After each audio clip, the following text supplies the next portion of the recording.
here with Gabe Weinberg, founder of DuckDuckGo. The first question, Gabe, is, what was there a burning pain point where you decided to start DuckDuckGo?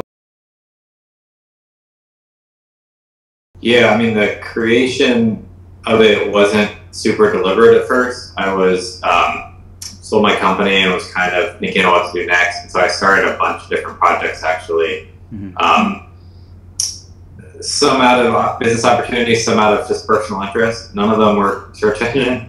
But then through those projects, a couple of them were SEO related and also spam related. And I got to, in playing around with Google a lot more, I realized that there was kind of an opportunity, at least to improve Google. I don't know about being an independent search engine. So the two weaknesses I saw there were, it seemed like Google was getting increasingly gamed by SEO. There's a lot more spam coming into the search results. If you could remove that more aggressively, you might have a nicer search engine. And two, just the structure of the search engine being, what they call 10 blue links, just a bunch of links, just hadn't changed in a long time. But at the same time, there had been massive amounts of structured data, APIs, and Wikipedia scratching the surface there. These things have been created and they just weren't being used in the search engine. And so I thought if you combine the two of those, you might have an interesting product. And so eventually I got excited about that and decided to launch something around the two of those two core ideas. It doesn't sound like from there was a ton of validation that people actually wanted something like this. This product would have totally died in the lean startup methodology, probably, right? I didn't reach out to anyone. I didn't validate at all that someone had a problem. I thought there was, this is where the future was going, kind of. It was one of those. I had a vision for it, and I wanted to see whether, it was reality. And so there was a lean startup aspect to it in the sense that I didn't do any kind of pre-customer development, because I really didn't want to launch something. But once I got around, I tried to launch it at the earliest possible time. I did the MVP type of thing, although it did take me a year.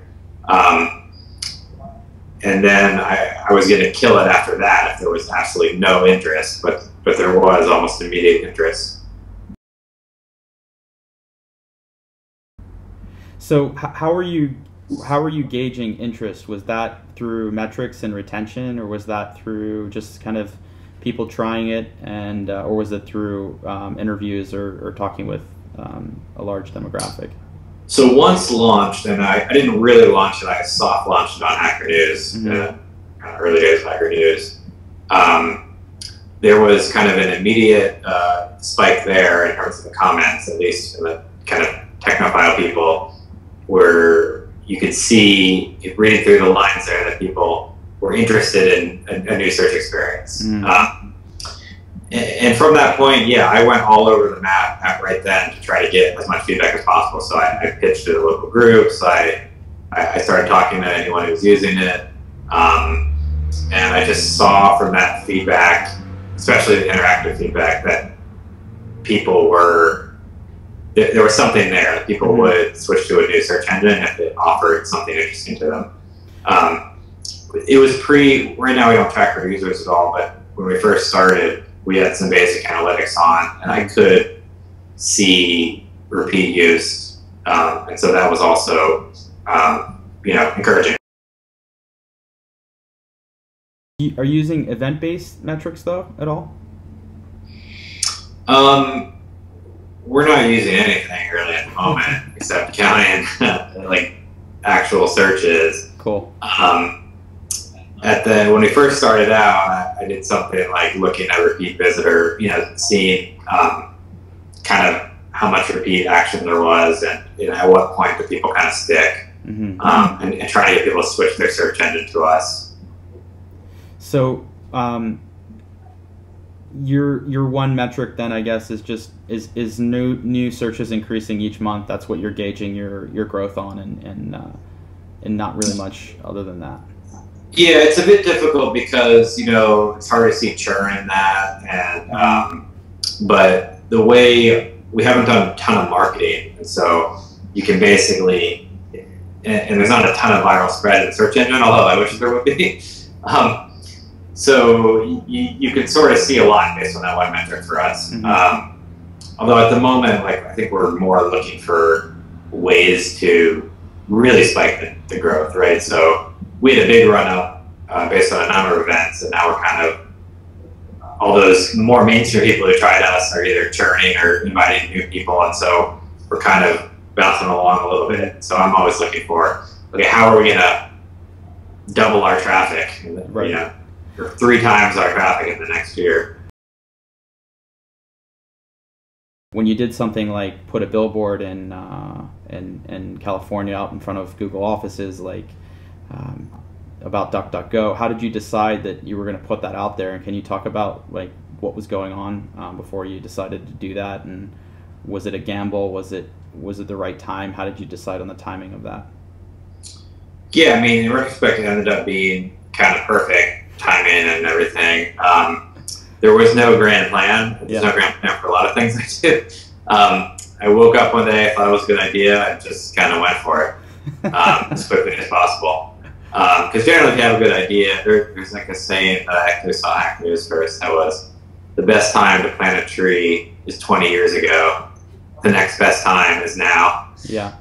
So if you have a good idea, that's a really good idea, I think you like kind of drop everything and do it. I feel the same way about like these startup micro opportunities, I call them, you know.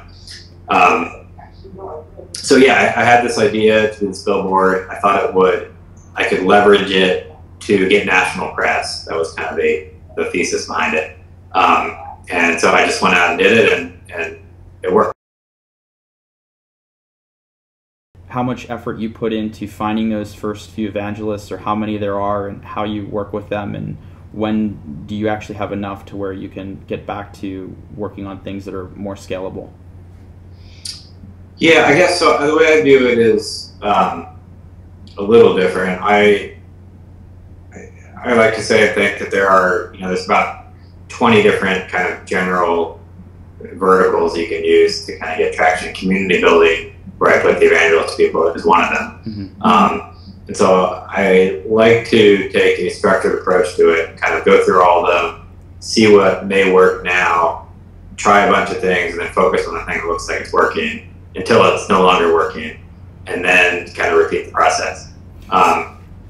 So are you actually talking with people one-on-one or potential users, or is it more on a bigger scale of a community or like a forum or something like that? Right, so back to that initial one is, at first, and I generally take this approach, is I just took a super open approach, and I basically talk to anyone who wants to talk, and take any interview anyone wants to do. I basically still do that. And at first, you know, and still that feedback was kind of invaluable, because it not only helped get the word out, but it helped, you know, influence the product. It's trying to get a pulse to what direction to go, what feature to build next. But I don't want to give the impression that community building in and of itself isn't scalable. So like you said, beyond one-on-one interaction, you can start doing things to make it scalable, like making forums, you know. Bigger companies have been successful making meetups around the world and having kind of like a community organizer in each city, even, you know. There are ways to kind of scale it if it works. I mean, if it's not working, then you drop it. Do you have any tips or recommendations for when you're in those one-on-one situations or talking to someone and you hear feedback on really kind of how you curate it or how you think about implementing it? Some examples of that are, you know, 37 Signals says, you know, we don't do anything until we hear it a few times, and then we remember that it's been brought up, and so we'll try to implement it. Yeah, so I definitely believe in that aggregated approach. We try to read between the lines and stuff like that, but also more specifically and actually, I like to do 2 things. One, try to get negative feedback, not positive feedback. You know, why aren't you using it? What don't you like about it? That kind of thing. And then also try to get as specific as possible. Like, take me through how you're using it. Let's see the actual use case where it's working for you or not working for you. Because the specifics are what is actionable. Mm-hmm. So basically, if I'm hearing you correctly, if someone likes your product, that's great, they continue to use it, but that doesn't really give you anything actionable. If someone tells you that they don't like something, you can actually act on that specifically. It's more easy to process and act on. Yeah, definitely. Okay. I mean, I think you do want to know what people like about it. So if someone is super positive, I would like to discover what exactly they love about it. And it's funny, in search, I often find that they love some kind of query, and then I look at it and I find all these bugs on it. Sometimes they like the bug, which is interesting too. Yeah. But in general, I try to get as specific as possible. The more specific it is, the more useful it's going to end up being. One of the things that I think is interesting with your case is that the biggest challenge that a lot of startups have is really pinning down their messaging. If you talk to branding agencies and just kind of read best practices, a lot of them say, well, what do you do better than anybody else, and what are your differentiators, and that should be your messaging. And so what would you say, DuckDuckGo's messaging right now is, and how much was it influenced, and what was it influenced by, what factors? Yeah, I mean, so we've had, it's been a challenge to come up with good messaging in the search engine space. Mm-hmm. Our current messaging has kind of evolved to be better instant answers, less spam and clutter, and real privacy. Mm-hmm. And for any particular group, we might emphasize one of those, just push either the privacy of the answers or the less spam and clutter. Mm-hmm.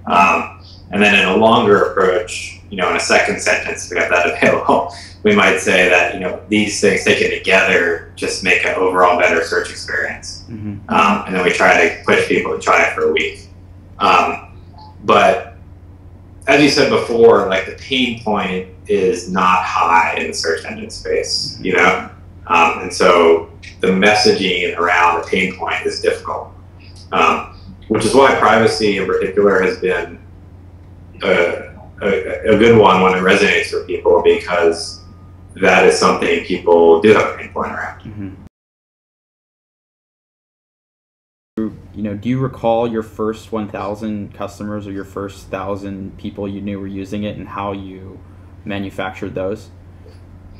Yeah, so early on, I tried a bunch of different things, like this approach that we actually lay out in the book, which is, try to go through brainstorm all through all the different verticals, see what you think could plausibly work, test a few different things in parallel, and then try to focus on the thing that's working until it no longer works, and then repeat it. So when I first started out, anything really would move the needle because we didn't have any users. So I tried a bunch of things, right? I spoke at some events. I did some advertising on like Google and StumbleUpon when it first came out. Some regular search engine ads and then non-search engine ads. I did some SEO work. And I did some community stuff on Reddit and Hacker News. I'd say initially out of the gate, we got a bunch of users from Hacker News. And then the next kind of uptick in users, I think maybe the first 1,000, I think a lot of them came through SEO. Mm-hmm. Maybe even the first 10,000. And also spreading from the, the Hacker News type communities. What was the top 2 search terms that worked for you? I worked at the beginning to get ranked for new search engine. New search engine? Mm-hmm. And we ended up number 1 on that for a while. And so that was kind of the top, mm-hmm. our top term coming in. We also had some longer tail pages around categories we made from Wikipedia that got some traffic, but they didn't actually convert into users that well. The new search engine one, was pretty targeted. People searching for new search engine. Can you talk a little bit about the book? What was the inspiration to start putting this together? A lot of people don't know that you're also an angel investor, so you represent a side of things where you've had a successful exit. You have your own company where you just raised some funding, and you're also an angel investor, and you're interviewing some pretty amazing folks like Rand Fishkin about just traction. And can you kind of talk about how you got into wanting to create a book about traction, or what was the big reason that you saw a need for it? Yeah, I mean, I guess from doing the angel investment the last few years, talking to lots of companies, it felt like this is kind of the biggest hole of advice that's missing from the universe. Is you make a company and you make a product, and then how do you actually go out getting traction for it? I mean, there's a lot of information on marketing, and you can read books on that and stuff, but it doesn't really tell you how to. Okay, you have a good message now. You think, how do you actually deliver that message to customers? How do you get customers sustainably to come to your product? And so I just felt that was missing. And at the same point, there was a lot of good scattered information and knowledge from startup founders and other people sitting out there that just had not been aggregated in a useful manner. And then no one's really taken that, also gone the extra mile and tried to put it into like a framework to use. So I thought it would basically be a useful thing to do. So I started doing it 2 years ago, and then kind of stalled because I was working on this company, and I still am, but I found someone to co-do it with me, and kind of breathed the life of the project. So now it's moving along.